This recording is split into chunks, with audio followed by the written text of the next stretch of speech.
दिखाओ कहाँ तक हो गया था।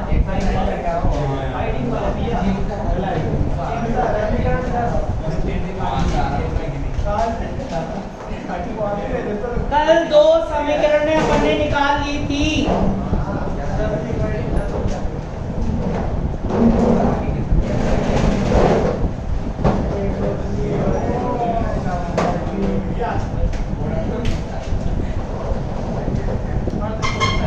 एक समीकरण क्या आई थी बबलू?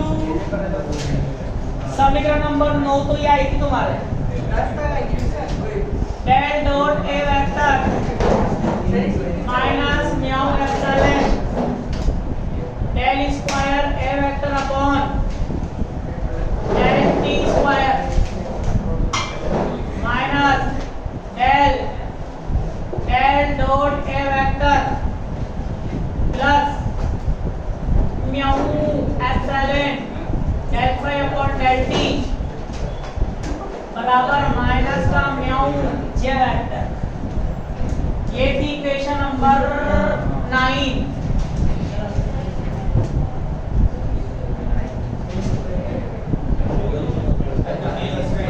ये मेरा डेल स्क्वायर, ठीक है। और इक्वेशन नंबर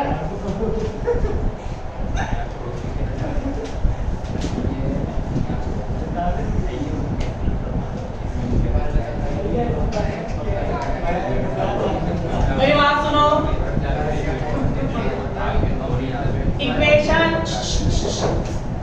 इक्वेशन नंबर 10 के ऊपर देखा ध्यान से। 10 के ऊपर लिखा था माइनस का डेल स्क्वायर फाई माइनस का del upon del T del dot A vector बराबर रो अपॉन एप्सिलॉन। ये था। अब सुनना ध्यान से। इसको मैंने किससे इंटू किया था? माइनस का डेल स्क्वायर फाई। एक बार जोड़ दिया था क्या? Mu epsilon del square upon del T square. सुनना ध्यान से। तो भाई यहाँ पर फाई करो, ए वेक्टर क्या आएगा? फाई करो।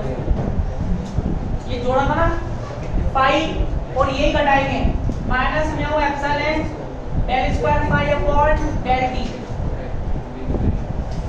इसके बाद जो अपने ए वेक्टर ली भाई ये जोड़ा था ये घटाया था। ए वेक्टर ये फाई फाई करो, क्यों? क्योंकि ये फाई के रूप में है। जैसे यहाँ पर ए वेक्टर तो ये वेक्टर आ रहा है, यहाँ भी फाई फाई के रूप में। मतलब ए वेक्टर तुमने ए वेक्टर लिखा होगा, यू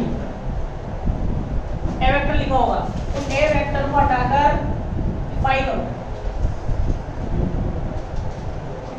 फाई। फिर ये लिख दिया था अपन ने माइनस का del upon del T del dot A vector rho upon epsilon. ये था।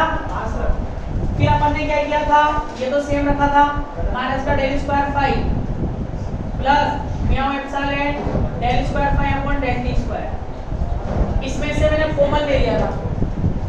क्या कॉमन लिया था?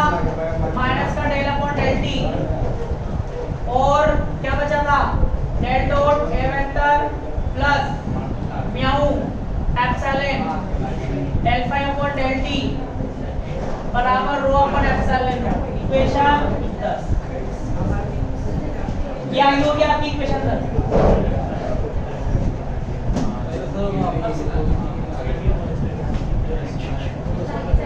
किसका रहा है?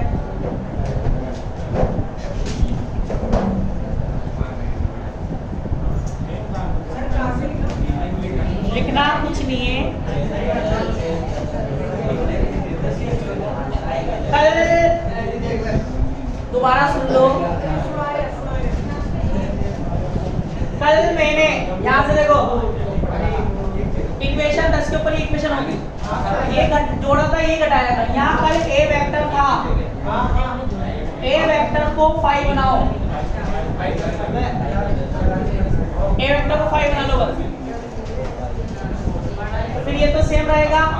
इसमें से डेल अपॉन डेल टी अपन ने कॉमन ले लिया, ये बन जाएगा इक्वेशन नंबर 10। चले अब देखो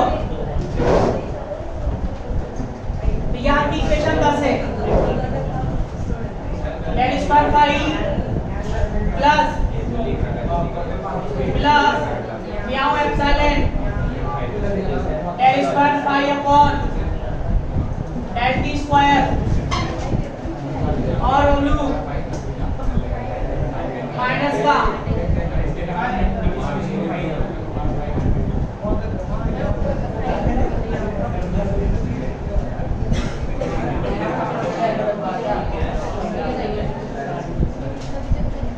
ये आपकी इक्वेशन 10 है। अब आवाज बंद कर लें। अब सुनो ध्यान से। अब बताओ ये दोनों समीकरण आ गए अपने पास, ठीक है। बताओ ये किसके रूप में है? ए के रूप में, और ये किसके रूप में है? फाई के रूप में। बताओ जो ए था कल, ए किस में आ रहा था? बी वेक्टर में आ रहा था या ई वेक्टर में आ रहा था? अब आवाज बंद कर लो, ये इक्वेशन होगा, ठीक है। अब ए वेक्टर किस में आ रहा था? बी में आ रहा था, ए में आ रहा था? ये था डेल क्रॉस ए वेक्टर, ए था। तो बताओ बी क्या है? कौन सा विभव था? सदिश विभव। और ई में क्या आ रहा था? देखो फाई आ रहा था, फाई का डेल फाई। ई क्या था? अदिश विभव। तो इसके नीचे एक लाइन लिखो, 10 के नीचे समीकरण 9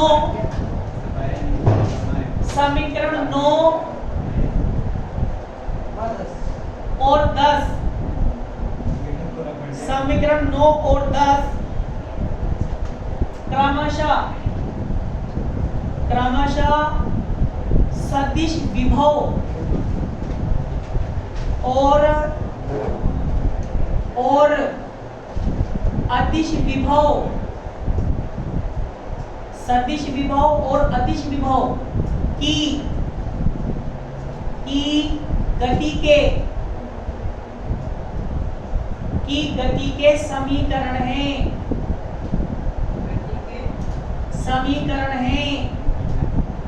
गति के समीकरण। आगे चल लिखो equation 9 and 10, equation 9 and 10, equation of motion,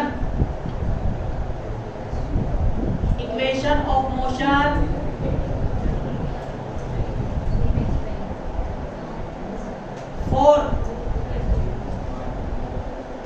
vector potential and scalar potential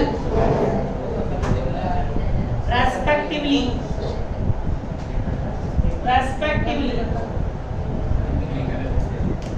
आप सुनो, आवाज में देख के सुन रहे। अपने टॉपिक लिखा था सदिश विभव, अदिश विभव, लोरेंट्ज शर्त, डीएलएम्बर्ट समीकरण, vector potential, scalar potential, Lorentz condition, d'Alembert operator. तो दो हो चुके हैं। अब लोरेंट्ज शर्त क्या होती है? सुनना ध्यान से। अब बताओ इक्वेशन 9 और 10 को,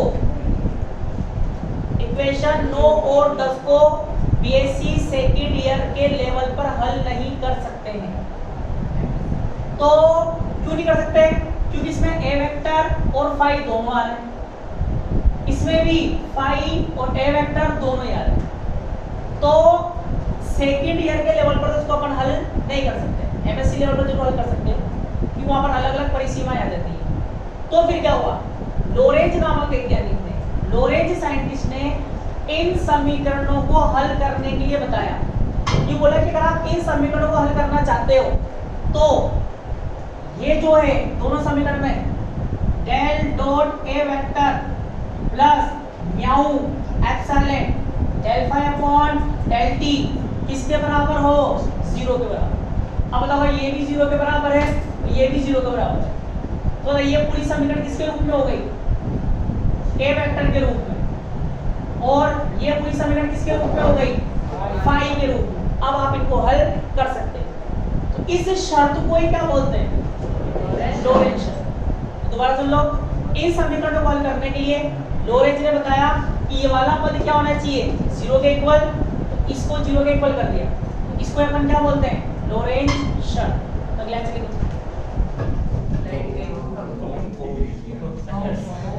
अगला आंसर लिखो।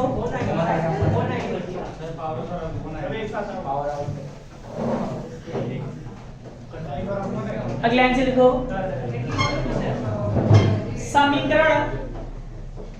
समीकरण 9 और 10 को समीकरण 9 और 10 को हल करने के लिए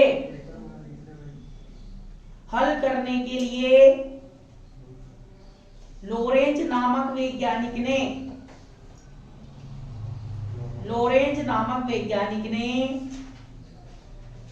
बताया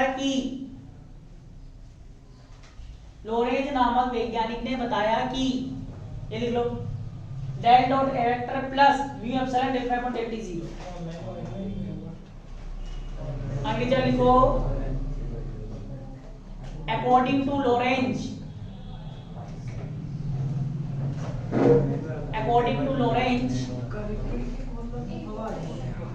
solution for equation 9 and 10, solutions for equation 9 and 10,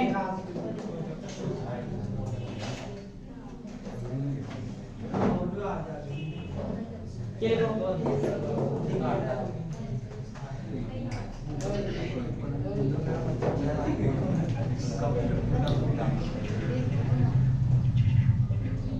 आगे लिखो, इसकी जगह लिखो, इसे लोरेंज शर्त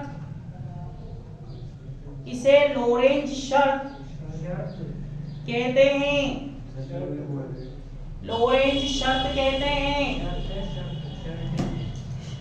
Which is Lorentz condition। अब बिल्कुल आवाज बंद रखना।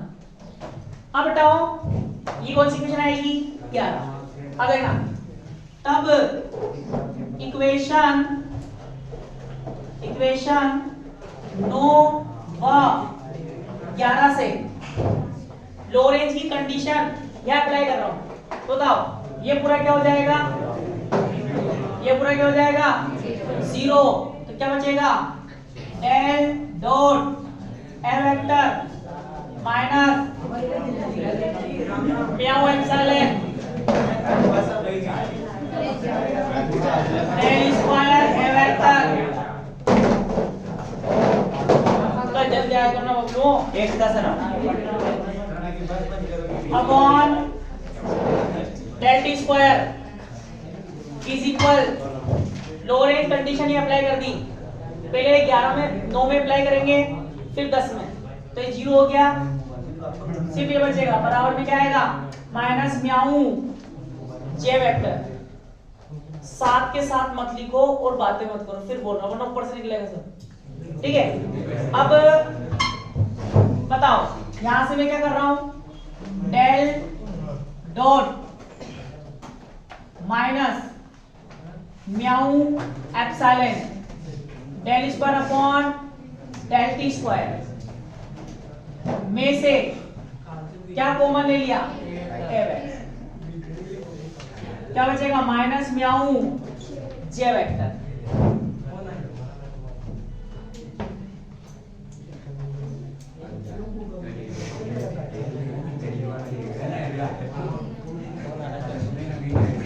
तो बबलू इसको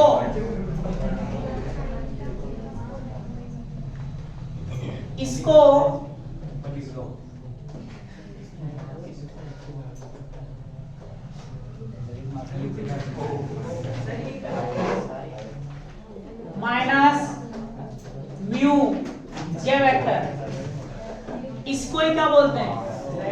डी एलम्बर्ट संकारक। मतलब ये जो पूरा डब्बा है, इस डब्बे को अपन क्या बोलते हैं? डी एलम्बर्ट संकारक। अब इसको डी एलम्बर्ट संकारक क्यों बोला और इसको अपन 4 डंडों से क्यों दर्शाया, वो बता रहा हूं, सुनना ध्यान। बताओ, एक होता है अपने पास del स्क्वायर, क्या होता है डेल स्क्वायर। बताओ डेल स्क्वायर का मान क्या होता है, del square upon del x square plus del square upon del Y square del square upon del Z square. इसका नाम क्या है, इसका नाम है लाप्लासियन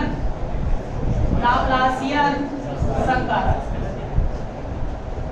तो फर्स्ट टर्म में अपन ने लिखा था। अब सुनो, अब यहाँ चल रही है रिलेटिविटी, जिसमें अपन पढ़ रहे हैं चतुर्विम सदिश का टॉपिक चल रहा है।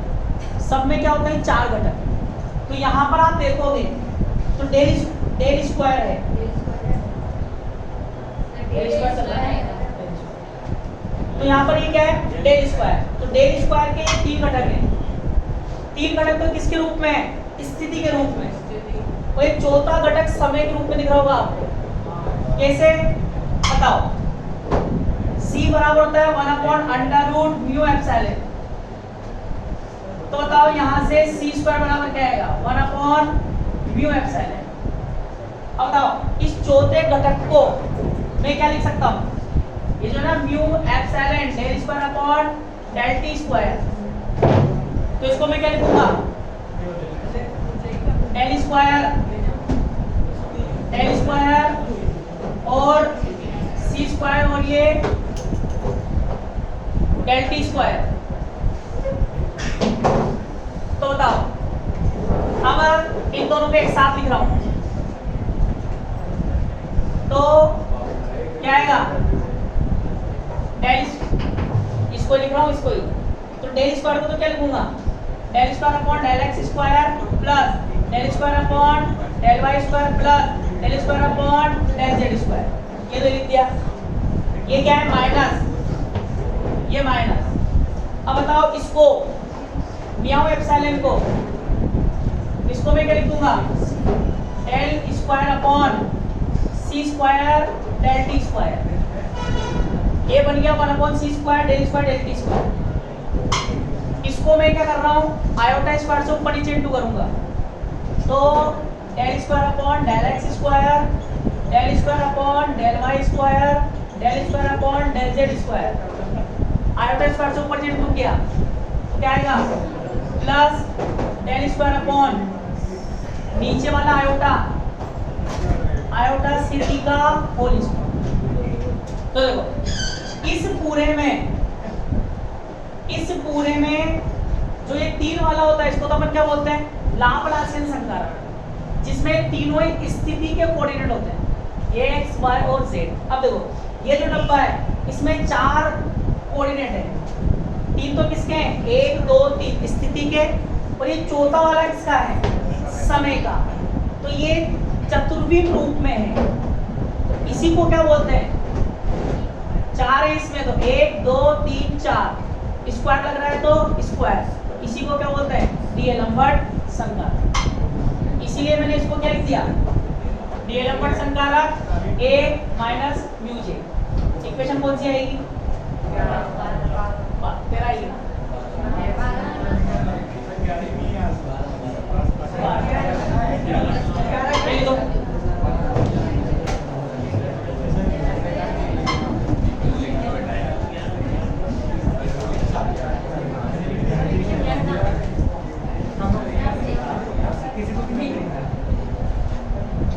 लोरेंज वाली शर्त ना 11वीं इक्वेशन ठीक है।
ये तो क्या बना 9 और 11 से, ऐसे 10 और 11 से करो।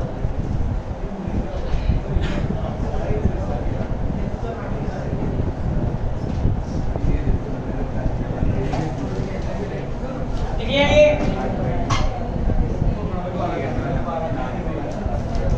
अब बताओ क्या लिखेंगे तब इक्वेशन 10 व 11 से, उसमें भी क्या करेंगे लो रेंज की शर्त लगाएंगे। तो तीसरा डब्बा तो क्या हो जाएगा 0, सिर्फ क्या था माइनस का del square phi plus mu epsilon del square phi del T square बराबर रो अपॉन एप्सिलॉन।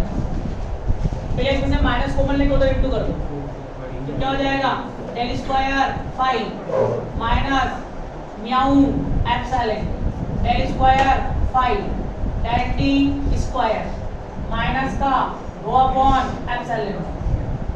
इसमें से फाई कॉमन लेंगे del square minus mu epsilon del square phi del square upon del T square. Phi कहाँ गया बाहर, minus का rho upon epsilon. ये क्या है लाप्लासियन संकारक, और ये समय का चौथा घटक। जब लाप्लासियन संकारक में चौथा घटक जुड़ जाता है तो क्या बन जाता है डीएलएम्बर्ट संकारक। तो डब्बा क्या बन गया डीएलएम्बर्ट संकारक माइनस का रो अपॉन एप्सिलॉन। कौन सी क्वेश्चन आएगी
डीएलएम्बर्ट संकारक का डीएलएम्बर्ट संकारक का चतुर्विम रूप। डीएलएम्बर्ट संकारक का चतुर्विम रूप 4 vector form of D'Alembert operator 4 vector form of D'Alembert operator D'Alembert संकारक का चतुर्विम रूप। तो हम लोग क्या लिखेंगे, हम जानते हैं डीएलएम्बर्ट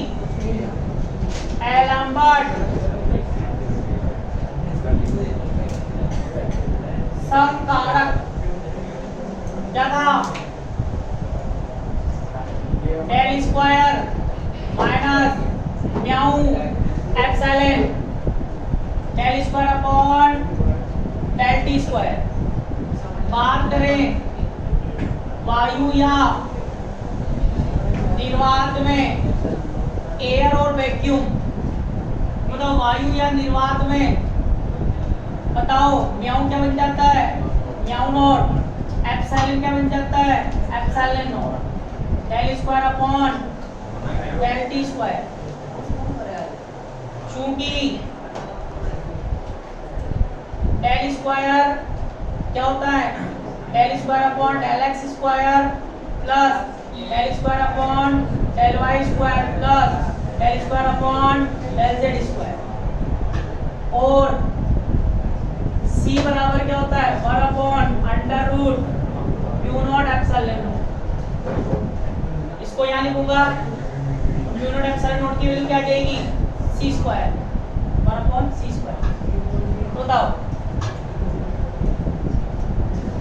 ये क्या बन जाएगा, del square upon del x square del square upon del Y square del square upon del Z square. और ब्लू इसको क्या लिखूंगा, माइनस का 1 अपॉन सी square del square upon del T square 1 upon सी स्क्वायर। अब क्या कर रहे हैं, आयोटा स्क्वायर से ऊपर नीचे इंटू करें, del square upon del x square del square upon del Y square del square upon del Z square. Iota square से ऊपर नीचे इंटू करेंगे, ऊपर वाला आयोटा स्क्वायर माइनस 1 माइनस 1 क्या हो जाएगा प्लस, नीचे वाला आयोटा स्क्वायर को क्या लिख देंगे, डेल आयोटा सी टी का होल स्क्वायर। सब जानते हैं चूंकि x क्या होता है चतुर्विम सदिश में, 4 वेक्टर में x1, y क्या होता है x2, z क्या होता है x3 और आयोटा स्वीटी क्या होती है x4। ये नंबर थर्ड में लिखा था, तो क्या आएगा बोलू, del square upon del x1 square del square upon del x2 square del square upon del x3 square del square upon del, ये क्या बन जाएगा x4 का स्क्वायर। कौन से रूप में है क्या, चतुर्विम रूप, 4 वेक्टर। व्यापक रूप में क्या लिखोगे, सब जुड़ रहे हैं तो मतलब समेशन क्या लिखेंगे, del square upon del x mu का स्क्वायर। म्याऊ का मान कहां से लेके कहां तक आएगा, 1 से लेके 4, जो कि क्या है डी लंबवत संकारक का चतुर्विम रूप।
In air or vacuum,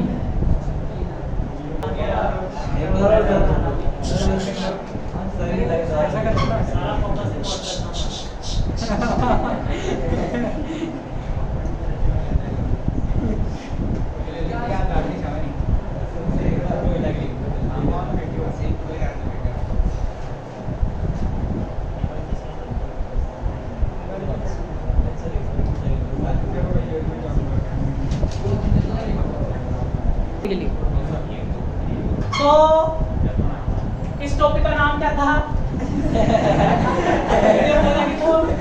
Lorentz शर्त का चतुर्विम रूप और विद्युत चुंबकीय चतुर्विम सदिश। ठीक है, तो अपन को पहला काम तो क्या करना है, लोरेंज शर्त का चतुर्विम रूप निकालना, जो कि हम जानते हैं लोरेंज शर्त, हम जानते हैं लोरेंज शर्त वायु निर्वात में ये थी अपनी लोरेंज शर्त। इसमें अपन ने कुछ भी नहीं किया, डेल का मान ये होता है जिसको अपन ने इधर दर्शा दिया और साथ में डेल स्क्वायर भी दर्शा रखा है। ठीक है, तो डेल का मान ये होता है तीन घटक में आई कैप जे कैप के कैप और ए वेक्टर भी आई कैप जे कैप के कैप की फॉर्म में। बीच में क्या लग रहा है डॉट और म्यू नॉट एप्सिलॉन नॉट क्या होता है 1/c²। तो डॉट प्रोडक्ट है इसलिए अपन ने आई कैप को आई कैप से जे को जे से और के को कैसे इनटू कर दिया तो ये तीन घटक बन गए। और ये इसके लिए अपन ने क्या किया आयोटा से ऊपर नीचे इनटू किया। ऊपर नीचे इनटू करेंगे तो नीचे वाला आयोटा तो ये आ गया आयोटा सीटी और ऊपर वाला आयोटा ये रहा और एक सी ऊपर भेज दिया। ठीक है x को x हो गया अपने लिए a1 x हो गया x1 ये हो गया a2 x2 3 और ये हो गया 4 लिख दिया अपन ने जहां। ठीक है फिर इस समीकरण को चतुर्विम रूप में फोर वेक्टर फॉर्म में क्या लिखेंगे योग हो रहा है तो क्या लगाएंगे summation del a mu upon del x mu. म्याऊ का मान x लेके 4।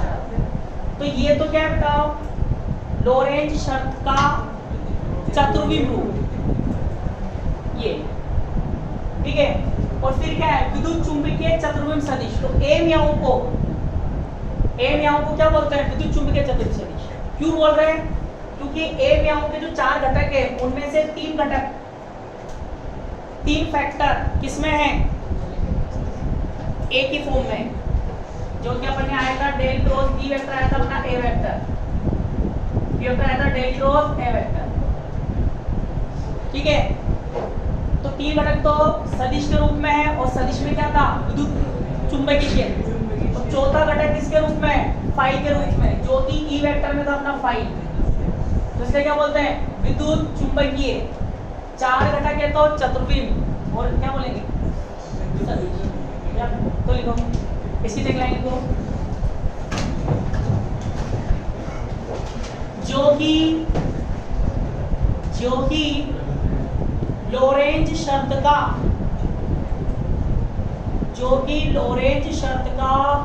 चतुर्विम रूप है।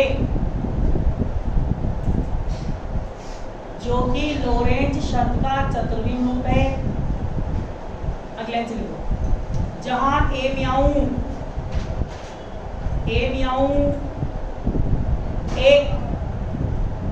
एक चतुर्विम सदिश है। जहां a म्याऊ एक चतुर्विम सदिश है जिसके तीन घटक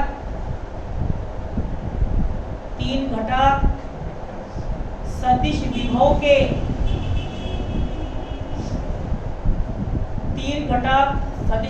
के और चौथा घटक अदिश विभव का होता है।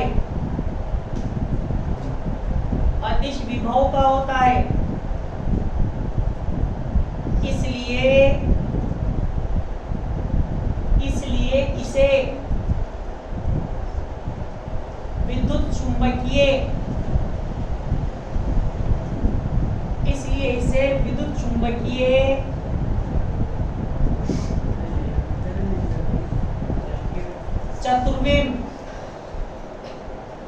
चतुर्विम विभव कहते हैं। विभव के रूप में बोलते थे कि e और b दोनों विभव है। चाहो तो सदिश के रूप में लिख सकते हैं चतुर्विम विभव या ओमनी लाके सदिश भी लिख सकते हैं कहते हैं। उसके से लिख लो a म्याऊ बराबर a vector comma iota pi upon c। अंकी जल्दी लिखो which is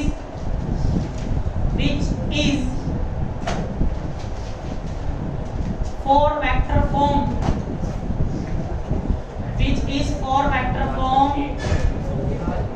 of Lorentz condition।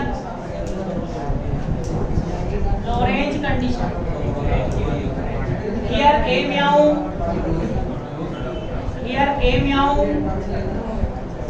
four vector। Here a म्याऊ four vector whose three factors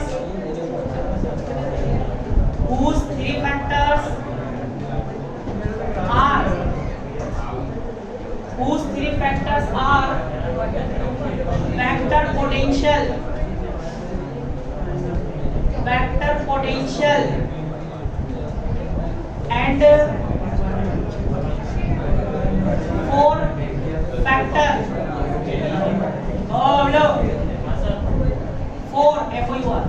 and 4 factor is scalar potential. So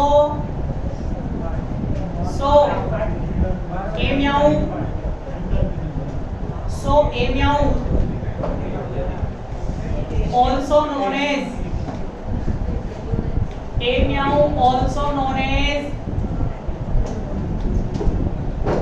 electromagnetic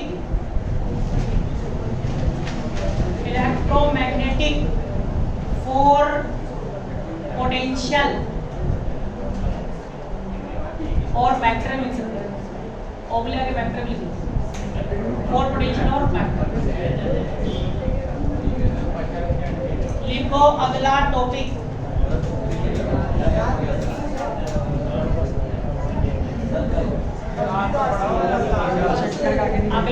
लिखो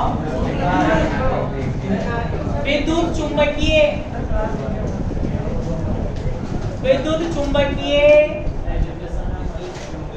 चतुर्विम विभव की विद्युत चुंबकीय चतुर्विम विभव की गति का समीकरण विद्युत चुंबकीय चतुर्विम विभव की गति का समीकरण और इसका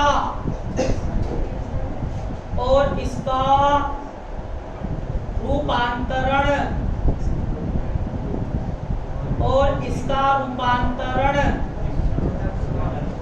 अंग्रेजी वाले लिखो equation of motion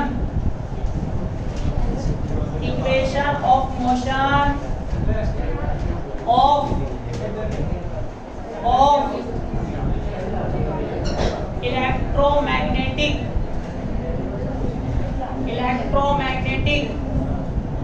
for potential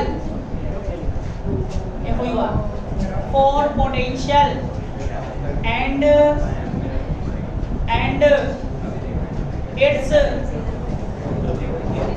its transformation